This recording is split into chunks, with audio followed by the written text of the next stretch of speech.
Hello, and you are most welcome to episode 162 of the Game Pit podcast, a podcast about modern tabletop gaming and a proud member of the Dice Tower Network. My name is Ronan, and I am going solo for the second show in a row. So in this show, you're just going to be hearing me going through a bunch of big games I've played this year, trying to catch up on all that time that I was missing from the podcast at the beginning of the year, still catching up on those. And I'll just chat about a couple of things I backed back a couple of months ago, games that have come in to the collection. So no Sean once again this time around. Still got some stuff to deal with, probably going to be on for a little while, but everything's all good. If you're missing Sean though, he is definitely going to be back. I know he's going to be back for next episode because it's already in the can. So himself and our annual guest Matthew Jude have already recorded with me a review of 2020, all the best games, disappointments, best production, all the usual stuff we do. So hopefully you're going to enjoy that. It's a much longer episode coming next time round. I think the second thing I need to say is the sound quality might not be as good on this episode as hopefully you're used to. Usually it's okay.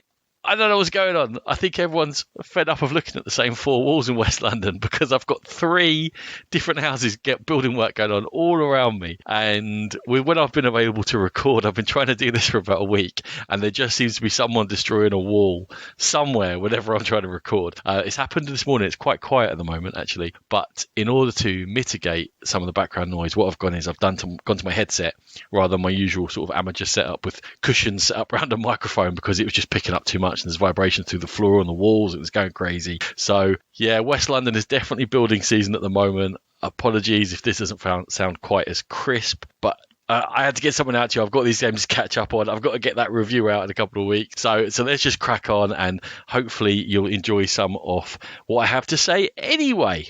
Let's start with these quick reviews. And as I said before, usually Sean and I go quite in depth on games. When it's just me chatting, I'm just going to cover over quickly some thoughts because you don't want to hear me droning on about the same games forever and ever. And I'm going to kick off with Cubitos. I'm going to say Cubitos. That's probably going to sound very English, but there you go. It's a 60-minute game for 2 to 4 players. Designer is John D. Clare, and the publisher is AEG. And the first thing I think is AEG have been on a bit of a roll. I have to say that this is not a review copy or anything. I bought this one, and so did Sean. They've just been hitting out the park, and they've come up with a lot of good games, and definitely AEG stock has risen in my eyes recently, which is one of the reasons I wanted to get Cubitos. Well, the other thing is I was hearing a lot of good buzz about it, and it was a lot of fun. So that's what put it on my radar. Firstly, before I start going to talk about the game itself, I think I'm going to note that, to me, this game owes a lot to a previous AEG title from a few years ago, which was Automobiles from David Short. And if you have played Automobiles and not Cubitos, probably there's about 10 people in the world who have done that. It's an idea where you're building up your own pool. In Automobiles, it was cubes. In Cubitos, it's dice, but they're cubes of dice of different colours. And it's a race game. They're both race games, and the different colours are going to trigger different powers, and the powers vary from game to game. You've got different setups. So a red cube in one game will be different to a red cube in another game because you can just change what it does. And I felt like there was a lot of heart here that was the same, a lot of skeleton maybe, and then Cubitos has gone and changed it up. And one of the things you'll hear about that really changes it up is that this is dice, as I said, whereas Automobiles was a bag builder. You pull out a few cubes and they just do what they did. And this one, you're going to roll the dice that you have, and they'll have different effects. What you're trying to do, though, is it comes with a couple of mats which are two-sided, and you set them up and they make different tracks that you're trying to race around, and whoever gets around the track first and wins the race will win Cubitos. And as I said, there's different colours of dice. You play with the same colours every game, but there are just cards that set up that say, okay, this yellow dice does this in this game, or you can switch around and say, like, the yellow dice does something different. And there's various colours of dice, and you can mix them up how they come. Now the game comes with suggested setups, as you would expect from a game like this with so much variety. There's one, here's the easy powers, this is your first game. Here's one that's more interactive. Here's one that's going to have big boosts off each other. What I found is that they definitely have setups whereby you buy this dice, and then you buy that dice, and then you buy this dice, and then they all combo off each other. And it tends to be that when you have those set paths for what dice you're putting in your pool, there's one or two paths that the game is pushing you to go down. Are you going to play this way, where you're doing a quick turnover and moving along? Or are you doing this way, you're building up lots of currency? because you get a chance each round. You're going to roll the dice. It's a push your luck thing. If you roll too many misses, then you're kind of almost going to miss your turn. But you're trying to generate movement on the board, but also you're trying to generate currency in order to buy dice, and the dice have got different values. And it's at the beginning of the game, you cannot get the higher value dice. It's not possible. And in fact, unless you really push your economy in certain setups, you're not going to get the higher value dice because they're quite hard to get to. So you have to really aim to get there. Or are you going to go, no, I'm okay with these lower value ones, and I'm just going to try and like tinkle along. In terms of movement, are you trying to build up the perfect engine? Because you roll a set number of dice each turn. You start with, as you'd expect, duff dice, and you can upgrade them. You're trying to get something out of your pool. It's a typical sort of pool builder, if you like. In terms of movement, you can sort of try and keep going along all the way throughout the race where you're trying to build up a perfect pool in order to just boom and rush it right towards the end. The production is lovely. There's these box things that the dice stay in and then they sit in trays on the top. They're a bit fiddly to put together, but they're fine. They're okay. But overall, the art style, you like it or you don't, but it's definitely done really, really well, and the dice are nice and chunky and everything's all good with that. In terms of gameplay itself, what I found was for a game that it feels like it should be this sort of fun, rolling, careening around the place. Oh, you're doing that, I'm doing this. I found the interaction really low. Now, that's partly due to the play style of people I'm playing with tend to play with more strategic Euro gamers. But I don't think the game lends itself to that much interaction, if I'm entirely honest. There's really two main ways of interaction in the game. One is that there are red dice in each one, and the red dice are set up for interaction because whoever rolls the most sort of hits, if you like, or whatever the particular variant of red dice is, each round is then going to get some effect. But they usually have to give one the red dice back that they've hit with, so that you can build up a pool of them, but it will gradually drain away. So someone's not going to get a huge lead in, like, I've got 7 red dice, I'll never get rid of them. Generally, it costs me 1 to trigger the red power. And the red power is cool, and that's one of the things you look at each other and go, how many reds have you got, how many reds have you got, how many reds you got? It's mild interaction, it's a little power, it helps, but it's not going to set your whole game up around it.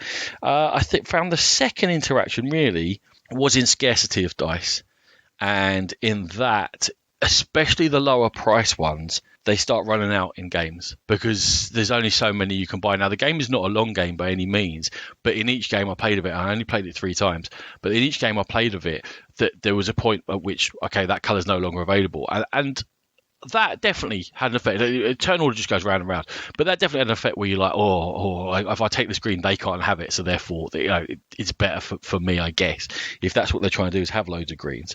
So those are the 2 ways in which I was looking at the other players, really, and neither of them felt that interactive. In terms of the racing itself on the board, there's a route around the place, and some of the boards become sort of more complicated. But there are spaces that you might aim at because they'll give you boosts or give you money or give you something special. But generally, again, I didn't feel like I was interacting that much on the tracks. And the racing starts really slow. Everything starts really slow. Your money starts really low. And the whole game builds up, which is actually a good thing because it's getting more and more and more. And you feel like you're getting progression over this short play length of about 60 minutes. But I didn't find the tracks that interesting, if I'm honest with you. I found, and I think this is definitely a personal thing, is the way I played it.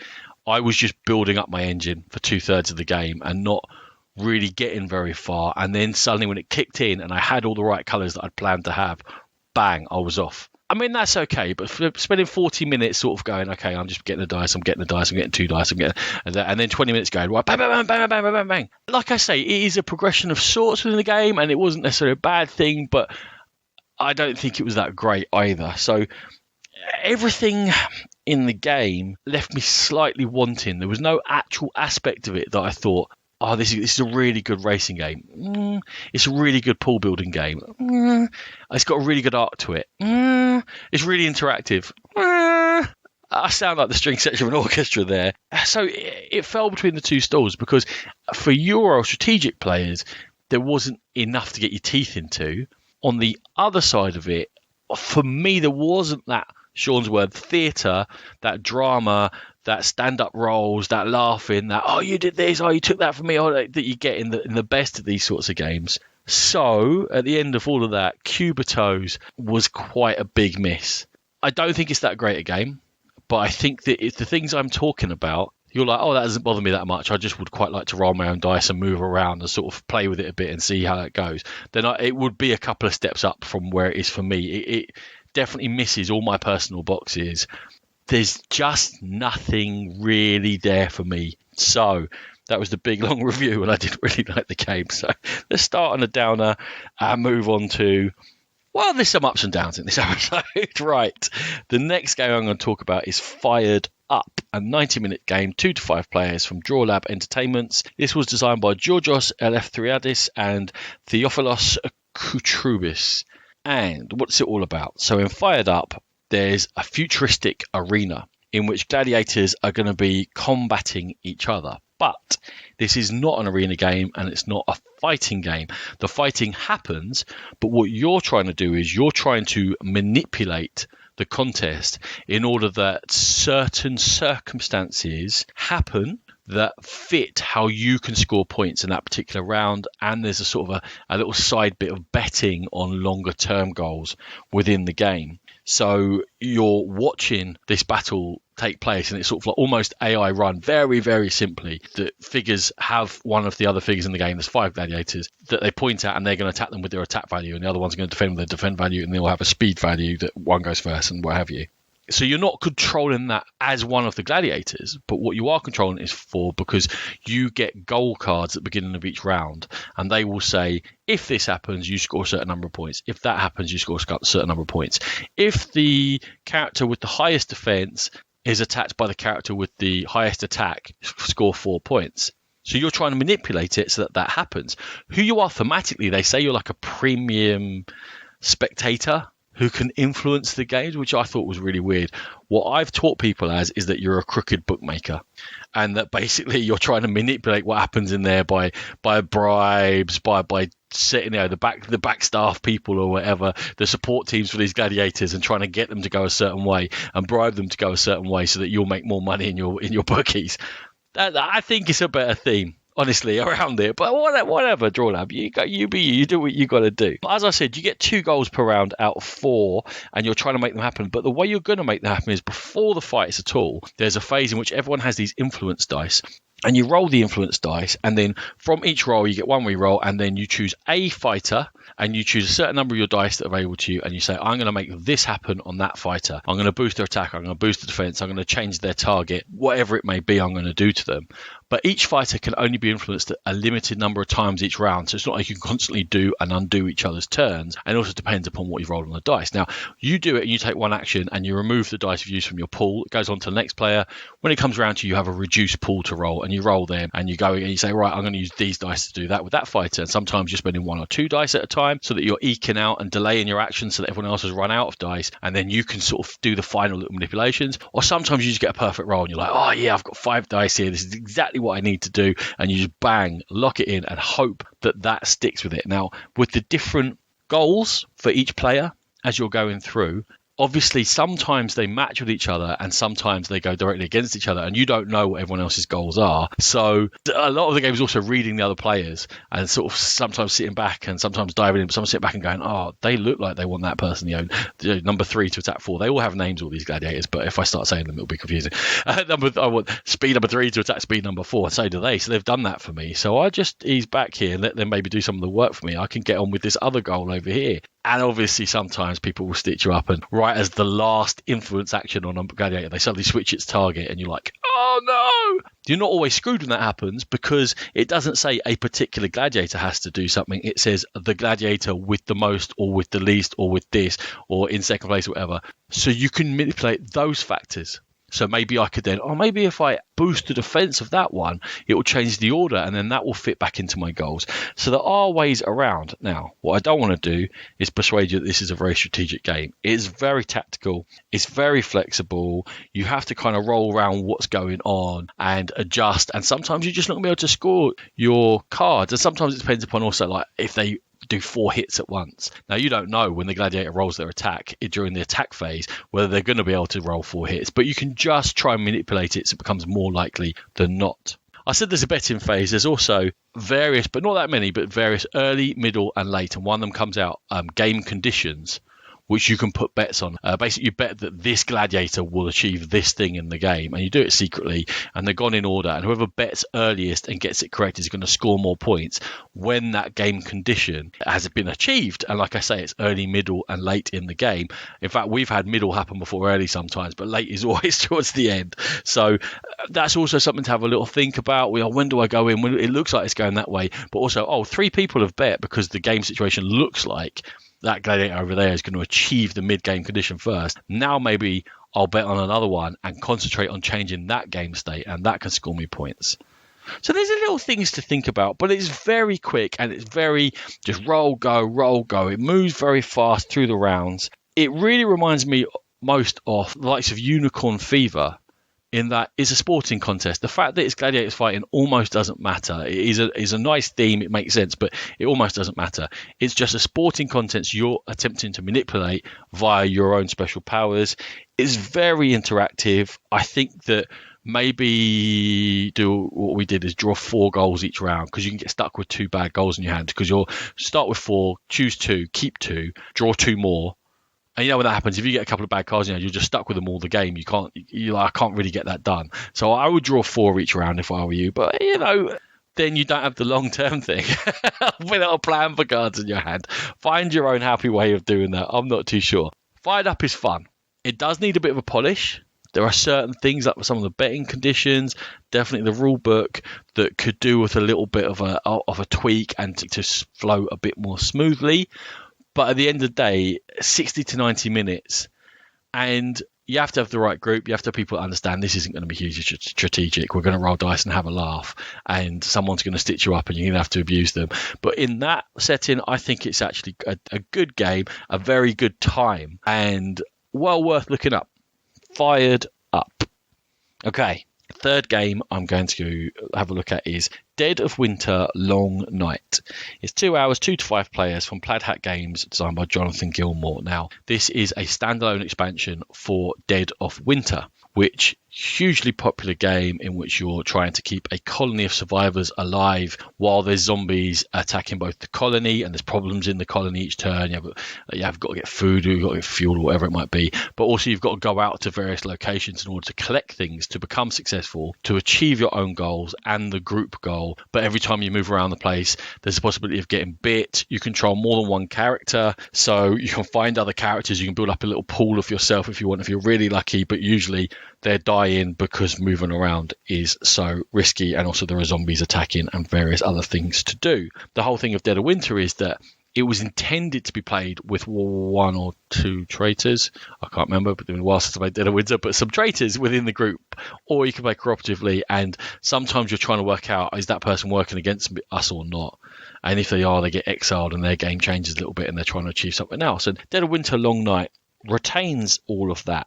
Dead of Winter itself, I enjoyed it, but you really had to find the right group. This is more group dependent. I also just said that about Fired Up. I'm just repeating myself again and again. It's just the nature of podcasting. But you really had to find the right group for Dead of Winter, more than the vast majority of other games. You had to have people who understood the game, who understood what the traitor should be doing while they're doing it, and understood how to play a game like that, and enjoyed the fact that it is a very random events can happen within this struggle of a co-op game. Not everyone's cup of tea, but some people absolutely adore it, and I can understand why. Why I've brought up Dead of Winter Long Night is because my in-laws, my brother-in-law and his wife, bought it because they loved the theme. They thought, this will be great. And sometimes you get that insight is put on you of what a little bubble that we live in. Because, they're both lawyers, very smart people. They play games with us infrequently, but a few times a year. We'll play the likes of Azul or Just One, but stuff a bit heavier than that as well. We've played Alhambra with them and various other, what you'd probably go light to medium games, not too much heavier than that. Boy, did they struggle playing this. They got it out. It took them 2 hours just to set up and punch out and work out what's going on. And I got a call. We're really struggling with this game. I was like, okay, next time I see you, I'll grab the game with you, because I haven't got Dead of Winter. I'll go through the rules and we'll come over for dinner and we'll teach you, and it'll all be fine. And they were like, thanks, and I thought it was going to be okay. So I actually didn't give myself much time. We arranged to go around for dinner, and I was like, oh yeah, it'll be all right. I'll just read the rule book quick, and it'll be. And I started reading the rule book. I was like, oh, I see their problems. I see their issue. there's loads of modules in it. And at the beginning, when it tells you all the components, it doesn't list the modular components. And it doesn't give you a way of saying, oh, these go in this way. I mean, there's like 4 or 5 modules, and there's bandits that aren't listed in the setup of the components. They're like, what are the bandits? There's all these racks on experiments, which are, humans have been experimented on by this big company, and they become free. A totally different module. You do not play with it in the start game, but not listed in the setup. And you're like, well, what are all these things? Cards, various cards that go into all the normal decks in the game, but only if you're playing with certain modules and not listed. And I was like, I'm confused. I'm confused working this out. I had to go to the back and look through all the rules for the modules. Oh, I see. These components are for that. Oh, these bandits go here. Oh, those are particularly fuel containers that only go in. I was like, wow, this is a pain for me to sort out. How anyone outside our bubble could be expected to work this all out is beyond me. And they didn't. And I totally understood afterwards trying to go through it. And sometimes I think we need to have a think. If they're struggling that badly to work out all the different components and the modules, then it's not as simple as it should be for, let's say, us or people who are coming into the hobby, or maybe someone who's played games for a year, but they're always getting taught them because they're not the main game buyer. And then they get, oh, actually, that sounds really good. And they buy it and they think, oh, I'm going to, for once, I'll lead the group that can come to my house and I'll teach them a game, and they buy this, and it'll be a nightmare for them. You can knock people's confidence. You can knock people out of the hobby or knock potential buyers of games out by doing this, by making it so difficult. And it was just something that really struck me that, like, this is bad. This is not how we should do things. Make life easier for people. Have a thing in there that says all of these are modular. Don't worry about them. Here's a big bag. Put them all in there when you're familiar with the game. Then open this up. Here's the rules for these. Choose some of these to put in when you really know what you're doing. To have it buried on page 20 of a 28-page rulebook or whatever, the people are not going to get to because they're trying to read. They're used to reading a rulebook and go as they go. And let's open the rulebook and play the game. They don't read it beforehand. They don't set everything up and run through it by themselves like us lunatics do in order to be able to teach it better. We are the few, and we're completely obsessed. Sometimes these things really strike you home. Anyway, what was really funny was we did take it over. We did teach them. They were like, okay, what happens? What? Because it's so variable, the game. So we cut out the idea of a traitor for starters. Let's just play as a co-op to get the mechanisms down. And then we're just guiding them through. And it's a very simple first tutorial. You've got to go and get a bit of everything. So basically it teaches you to go out, scavenge for stuff, deal with a couple of zombies, come back again. I was trying to impart, there's more to this. But for now, let's just keep it real simple. Go get the things that we want to do, but not guiding people's actions in themselves. And they're like, I say, go wherever you want to do whatever you want to do. No worries. Don't worry about it. It's an open game. It's your game as much as anything. They love the crossroads cards idea. So in Dead of Winter, the player to the right of the current player has a card in their hand and they draw it. And it's a crossroads. And if some game condition happens, you read the crossroads card out, and then the current player has an extra story-driven or event-driven choice to make. That they loved. They found it a bit confusing at first, understandably, but once we sort of had a couple happen, they were like, oh, okay. But then they had to be like, if Barry Duggal is in play, or if Laura M'Donohoe has got a pair of glasses. You got to know the name of every character that's in play. It's a lot. But anyway, they got their head around it. My sister-in-law triggered the Crossroads card, and they were like, remember that prison where there was all these zombies in and we barred the gates? Well, it turns out some of them were broken out, and she had a choice. She could just run away from them. She could go and deal with a couple of the zombies that were getting close, or she could charge into the prison to get riot gear.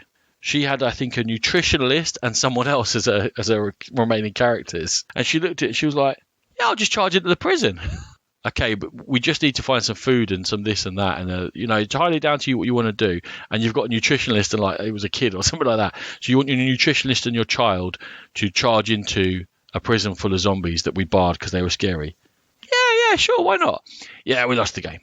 Yeah, because every character dies, you lose morale. Once morale runs out, yeah. And she was sort of like, it's like, I was like, yeah, you charge nutritionist and a child into a zombie-filled prison. Oh, yeah, that was a really bad idea. I was like, yeah, well, it enjoys it how we were all having a proper laugh, and she felt awful about it. But again, it's just there's so many times teaching them where they had these ding moments of, Oh yeah, because they're playing a game and they're so busy sort of learning the mechanisms that in Dead of Winter, this is when I say sometimes it's hard to get the right group. It's best when everyone is in the moment and playing the story and sort of reacting realistically, if you like. We're not superheroes.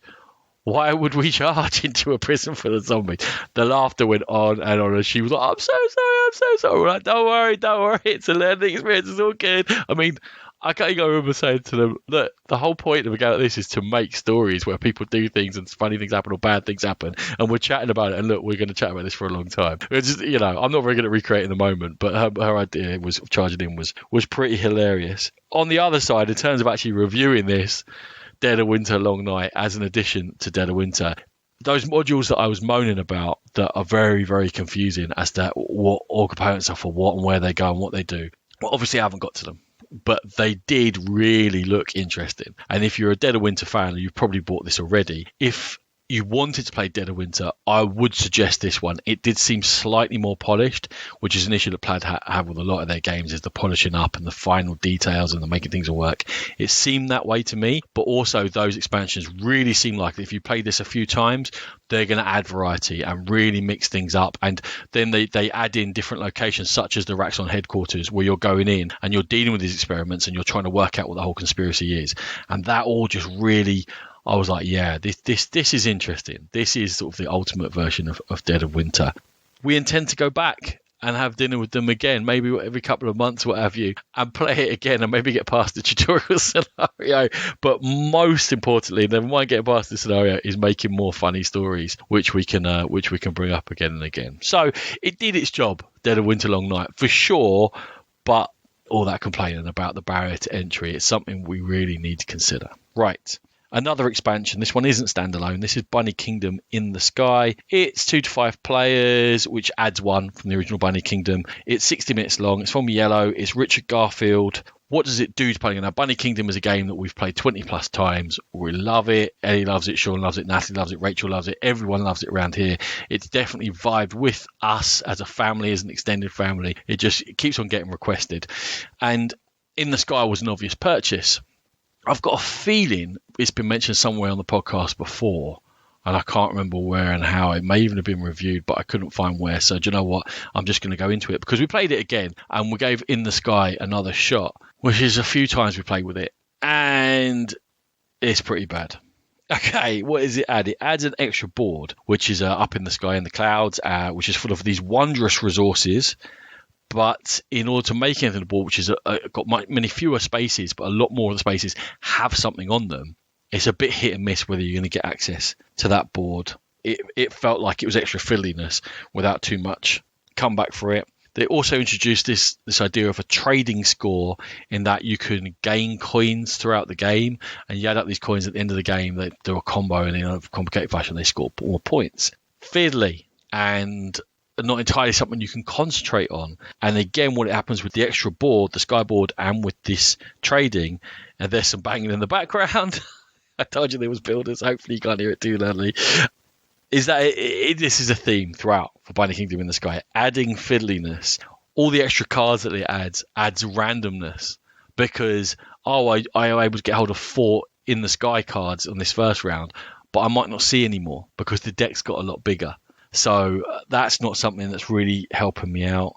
I'd say it adds a couple of extra luxury resources. Now, the extra luxury resources are really important because in Bunny Kingdom, the way you score points is by having towns in an area that are all connected, but that area has to have access to resources. There are only 3 basic resources in the game. So no matter how many towers you build in your towns, you're only multiplying them by 3 with basic resources.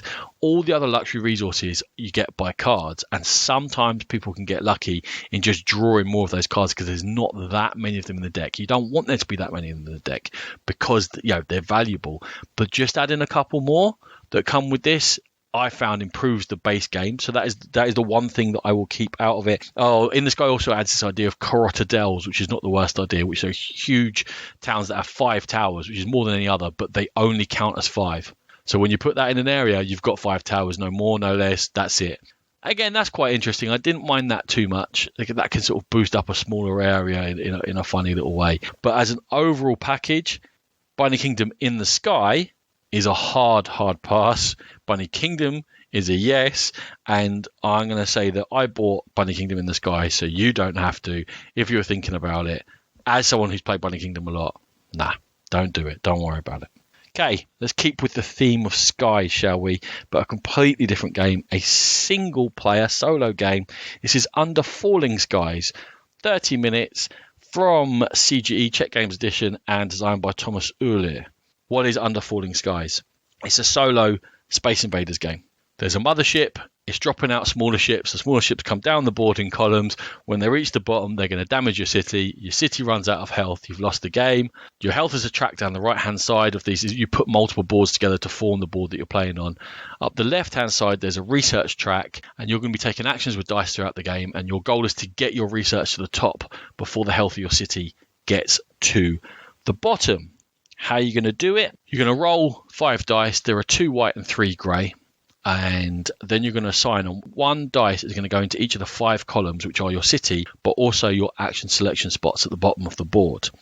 Now, your action selection starts with a few rooms available and an excavator. And one of the things, when you put your dice down, your excavator will move along and it will open up and make more and better and more powerful rooms available to you, including rooms in which you can combo up dice and get more powerful values. Now, moving the excavator and lots of other actions within the game require you to have power. How do you do that? Well, you do that by putting dice into power generating rooms. And the value of your dice that you put in anywhere is going to dictate the power of the action. So you can only move the excavator as far as the dice value that you've put down, so the higher ones. You can generate energy. Generally, it's definitely related to the number on the dice. It could be up or down or whatever it might be, but it's always related to the value of the dice. And the room will tell you whether you add to it or you subtract from it. But the trick is, when you put a die down, any spaceships in that column are going to move down as far as you put it. So if you keep putting down 6s, those spaceships are going to come down very, very quickly and attack your city. I'll just mention quickly that when you roll, you don't get rerolls until you place one of the 2 white dice. And every time you do that, it forces a reroll, which is a good and a bad thing. And the timing of when to place those white dice is a huge part of the game. Very, very interesting part of it that you're like, I want to place that, but then I have to reroll these and these are perfect. But the timing of all this doesn't work out properly. Now, most rooms don't trigger immediately when you put the dice in there. You place them all, move the chips, and then you trigger them in your choice. But still, it can be kind of agonizing. Now, I said that these spaceships are moving down and they're going towards the city, but you do have defenses because there are rooms you put your dice in and they launch fighters. And the value of the fighters will only blow up certain ships because the ships, there's a value to each space it can be on, these spaceships coming down. And the value of your fighter has to be high enough to attack that value where the spaceship is. So there's a movement aspect that as you place the dice in the columns, you might be want to get that spaceship, maybe even if it moves further, as long as it moves on to a more vulnerable spot and you have a plan, all right, but I can put this into here where I launch these fighters of a value 5, and every other spaceship on the value 5 or not will get smashed back up to the mothership. Now that's good, but the mothership's going to move down at least 1 every turn. Also, when the fighters land on spots, they can have effects. For example, move the mothership again, which is terrible. Every time the mothership moves, well, most of the times, it also triggers another special effect. Some of the fighters will then shift columns. So next time you put a dice in the column, both those fighters will move. Or 3 if you've planned terribly or really well, depending on how smart you are. If you're me, not that smart. It only takes 1 hit to kill each of those ships, but they will keep coming back again and again and again. There are also extra ships that can come into play that might be one-offs. So there's plenty of things to think about because you're trying to move these ships down. We're not trying to, but they have to move down, but get them in the right spaces to be vulnerable to your attacks, but have enough energy to do all the things you want to do while you're moving your excavator to get to the more powerful rooms. And all the time you're having to generate research because you have to do that. There's not many turns in the game that you can skip doing that at all. And there are various values on this research track. So if you've got like a 2, a 1 and a 3, if you put a 6 or manage to generate 6 research, they will jump up to 1, 3. Sometimes you get very high numbers, so you've got to combine dice in a bigger room. Sometimes you get blocked where you've got a 5 and you're like, I've only got 4 dice left. You won't be able to move at all. You can't increment towards getting a research spot. You've got to do it all in one go.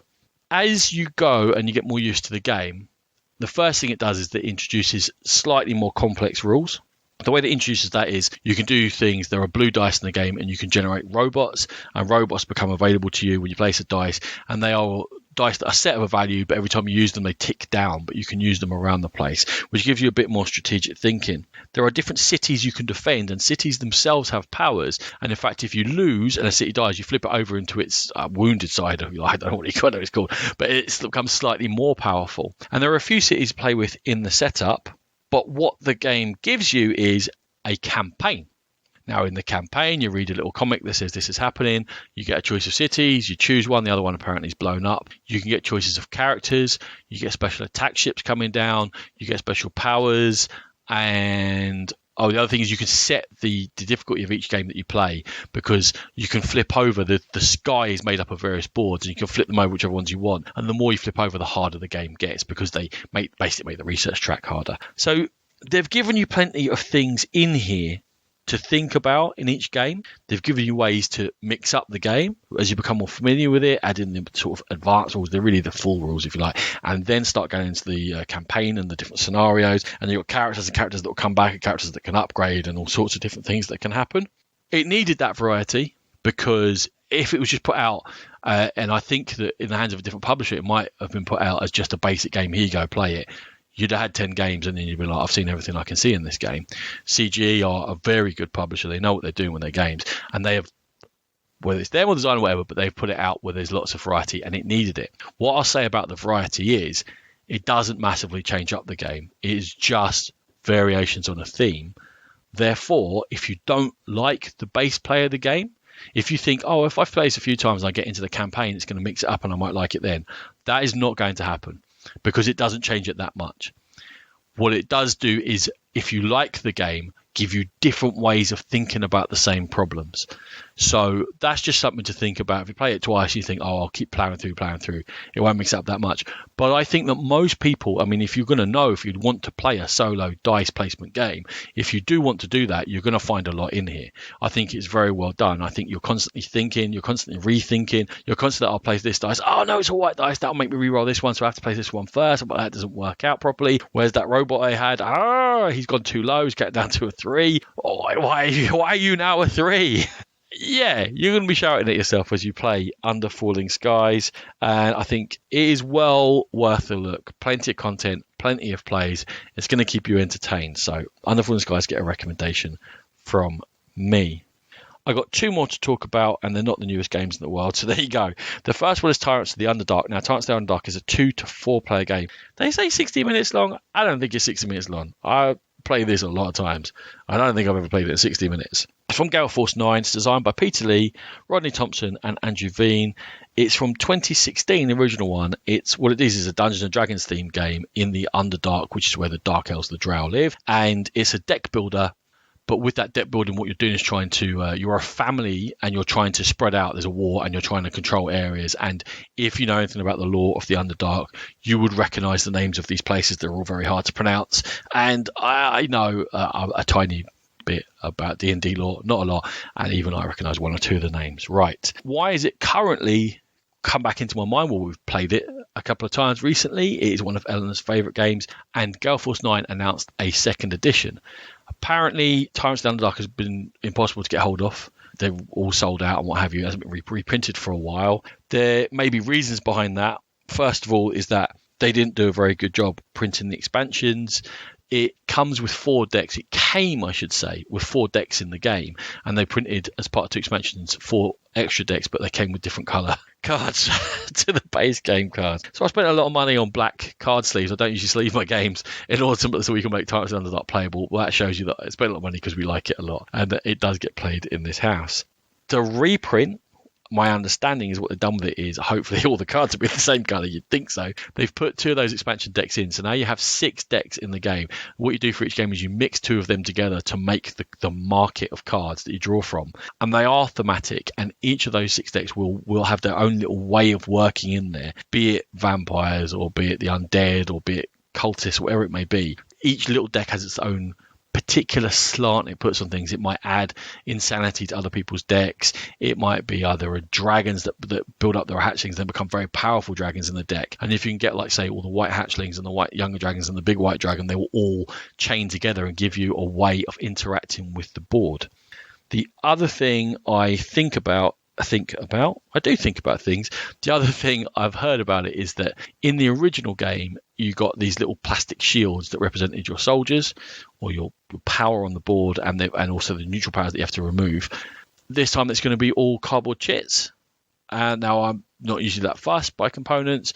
The little shields were weird when I first saw them, but now I'm quite attached to them. It might just be that I've played this game a lot. So the chits for me was like, oh, okay. I'm not sure that's an upgrade, but it turns out the game's going to come in a much smaller box and a much smaller price point of only $50 in America, which I know that Americans get crazy discounts on all their games. Anyway, they wouldn't expect to pay $50. So it's becoming more available. So I thought, since I have played it, I'd mention it again. It's part of the Dungeons & Dragons line of board games. If you listen to me, you know that I think it's a very underrated line of board games. I think they don't just do the standard thing. I think they do interesting stuff. And this is one of the games I think that sometimes might have been overlooked just because it has Dungeons & Dragons written on it. I think it's going to be well worth a look. And it's one of those games that you kind of think, I really enjoy that. And maybe you don't play it for a year. You think, is it as good? And then you go in, you play it 2 or 3 times more because it's really enjoyable. It's very interactive. It's very clear what people are doing. There are various ways of scoring points. Yes, controlling the board scores points, but also building your deck because every card you bring in scores your points. But also there's a way of taking cards out of your deck and put them in your inner circle because each card has 2 scoring options on it. And if you put it in your inner circle, it scores even more points. But you need to have bought the cards to promote cards into your inner circle. And there's various ways of playing and reacting to each other, and you can't just let someone run rampant on the board. But maybe you're going to play with spies because you can throw spies in, which gives you access to areas of the board that you haven't got militarily, but you can then spring up in someone else's area and start causing them problems. You can defend against that by not allowing there to be spaces in your... But there's plenty to think about. So Tyrants of the Underdark is going to become available again soon. If you haven't played it, or if you heard me going on about it, it's well worth a look at. I think it's a very good deck building area control game, and our plays just seems to time nicely with the re-release. The last one I'm going to talk about now, this is a bit of I said that Tyrants of the Underdark was hard to get hold of.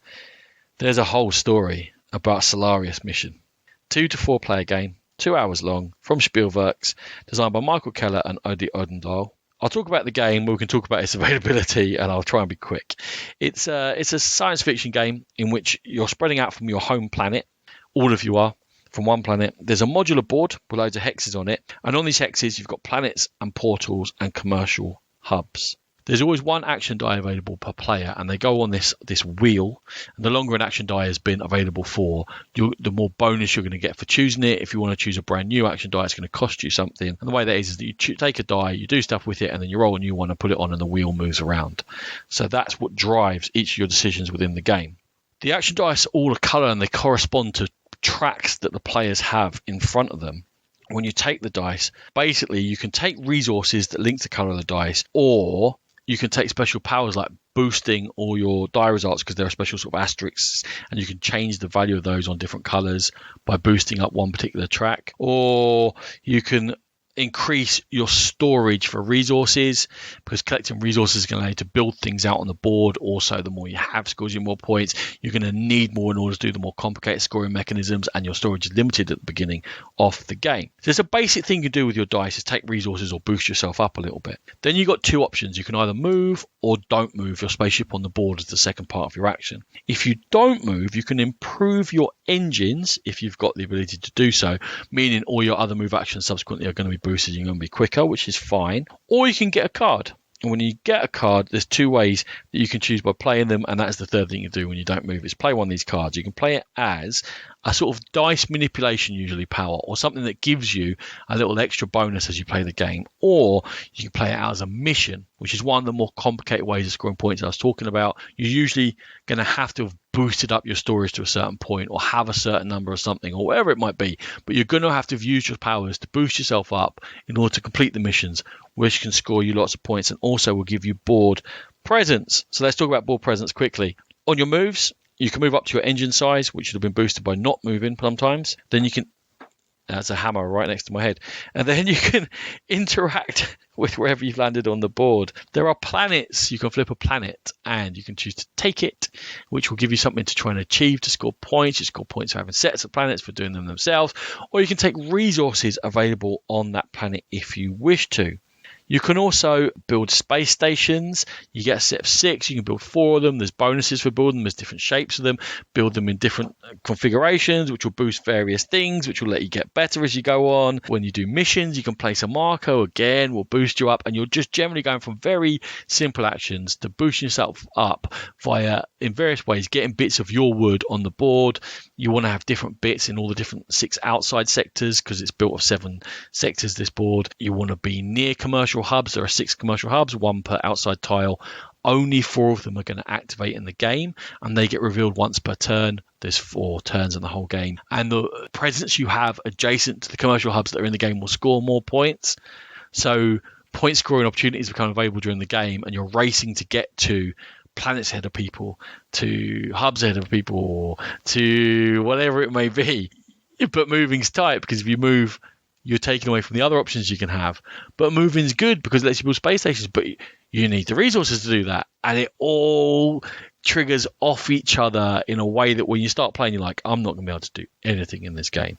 And then by the time you get into round 4, you're like, I do this, I do that, I put that down, that flips over, I've done that. And everyone else goes, how did you do that? Oh, I've got this card and that power, and I've boosted Brown up to 4. And Okay. And everyone's got their own combination of powers going on all the while dealing with space contamination, which comes into you and clogs everything up, and you have too much, it causes you problems, but you can increase your storage for it. It's basically like, something that slows you down during the game. Okay. I hadn't played Solarius Mission before. It's become a Grail game. Why has it become a Grail game? Because Spielwerk's run by one person, Uli. He does a certain print run for his games. He brings one out at Essen each year, and more now. He's more active. I have to say, I've met him, I chatted to him, I sat down and had spent some time with him at Essen. He's a lovely, lovely man. So I'm slightly biased towards him just for the fact that he's a really nice guy. He's been in this business forever. And when he does his games and his run, his initial print run, what he then tends to do, I think always, is if other publishers are interested in publishing his game, he licenses the rights to publish out to those other publishers and says, sure, if you want to make more, you go and make more. I'm going to move on to making this next niche Euro, slightly odd game that I think won't find a huge market, but I think is interesting enough to bring to the market and try and get more attention. And that's generally what he does. In this case, he licensed Solarius Mission to Flying Lemur Games, and they ran a Kickstarter campaign, and then they disappeared. And I don't know how much I'm allowed to say because I know there's certainly legal challenges and stuff going on. But there's been, what I read, there's production updates. Production has started over months and months and months. New update, production is about to start. 2 months later, production is about to start. 2 months later, production is about to start. I have read on Board Game Geek, and whether this is true or not, this is just supposition. Someone's opinion is that the owners of Flying Lemur Games removed their names from everything related to it, and then on Facebook posted that they bought a new house. I don't know. I really don't know. It's all on Board Game Geek if you want to go have a look. Definitely, the people who back this Kickstarter are not getting their game anytime soon, and probably not from Flying Lemur from what all the information is at the moment. Who knows? So I'm sorry if you back this and me talking about it is bringing some pain to you, because it's a good game and I can see why people really want it. And it's a shame that it's very difficult to get hold of, and it's not my copy. It's my friend Steve's. I think I might break into his house. Anyway, the whole game is a puzzle, but it doesn't feel flat. It does feel like there's player interaction, that you're racing each other on the board. When people take a certain dice, it really hurts you deep within your core. The only thing really I can say that I really didn't enjoy was that with the commercial hubs for scoring more, you only know 1 of the 6 that's going to score in the first round, and then 2, and then 3, and then 4. It can luck people into a few points, and it's quite a tight game. We found it to be quite a tight game. And if I happen to have built around somewhere hoping that one's going to flip, and someone else built around another one hoping it's going to flip, and mine flips and theirs doesn't, I've scored points unfairly. So I would rather either those hubs were open up and everyone can see them, or all commercial hubs would score. There must be a reason that these guys are good designers. They know what they're doing. There must be a reason why they only flip 1 each round. I just didn't enjoy it, and I wish there was another way of doing it. The whole feeling of it being impossible to gradual understanding and gradually feeling powerful is a lovely arc to have within a thinky strategic Euro game. It needed a better rulebook. Other than that, it's really good. So I just hope and pray that either Flying Lemur gets this sorted out and it's all been a massive misunderstanding, which doesn't look that likely, or somehow someone else picks this up. Obviously, if anyone who did back the Kickstarter can get something out of it, that would be amazing. Again, whether that will happen or not, who knows. But Solarius Mission, a worthy Grail game, and I really enjoyed it. And if you get a chance to play it and you like longer, thinkier Euros, give it a shot. Okay, that's all my thoughts on games I've played. I'm going to very quickly run through some games that have come into my collection and then a couple of games I backed. It's a while ago now. I don't know how interesting that is that I backed Kickstarters a while ago, but here you go. What have I got? Apollo. Again, Jonathan Gilmour, who designed Dead of Winter Long Night, 2 to 5 player 60-minute game. And it's a co-op in which one player is mission control during an Apollo space mission and the others are playing the crew, and problems are coming up, and between mission control and the crew you have to deal with problems. Sean bought this for me. He kickstarted it. It was for my birthday last year, I think. So he's amazing and I'm looking forward to getting into that. And again, you'll probably know that I love those sort of limited, tight communication, teamwork games. I just find them really enjoyable.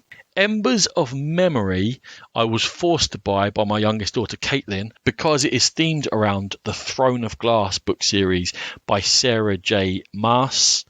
So I was told to buy it so we could see what it is. I literally knew nothing about it. I knew it's from Osprey. When it arrived, I realised I didn't know what it was because it is Ravens of Three Sashiri, rethemed, repackaged, and brought out as a tutorial system, if you like, whereby you play very, very, like almost sort of an aspect of the game, not even the full game. And then it says, once you've done that and you understand, you can move on to second phase. Okay, we've slightly built on those rules. And third phase, we've built on those rules. And each game you play teaches you the full games of Ravens of Three Sashiri. Again, if you've ever listened, you know that I adore Ravens of Three Sashiri, and I played it with the quite confusing original translated rules, and we had to get our head around it, but after dozens of plays we have got our head around it. So I love the game. The fact that Caitlin wants to play a game is great. I think she finds it a bit confusing, but she loves that it's the characters that she knows and recognizes from the book series. My thoughts, I guess, later on once we really dig into it, but that's come in. Dominant Species Marine. I mean, there's two games now that I'm going to talk about that came in that I'm both incredibly excited about. This is the 2 to 4 player sequel to my favorite game ever, which is Dominant Species. So I'm looking forward to getting into Dominant Species Marine. And finally, Destinies.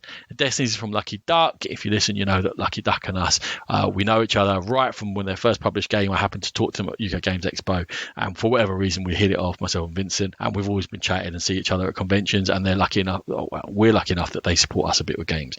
They didn't support us with this game as it happens because I had already backed it, but what they did was they sent us a promo scenario, the first scenario ages ago before their Kickstarter campaign. I talked about it before their campaign.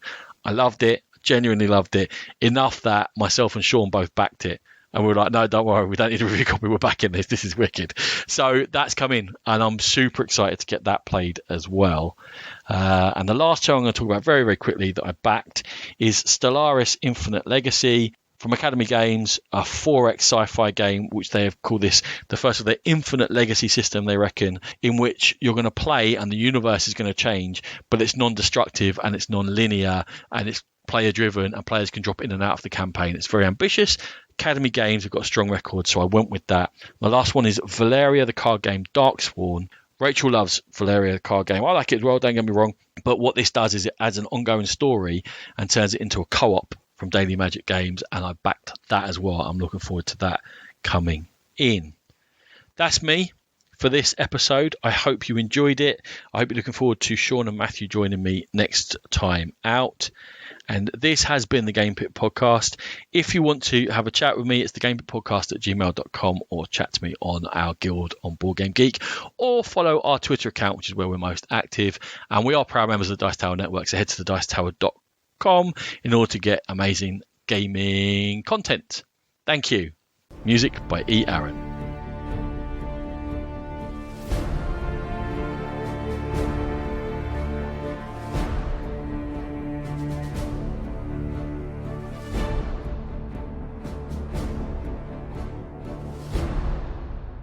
Buena.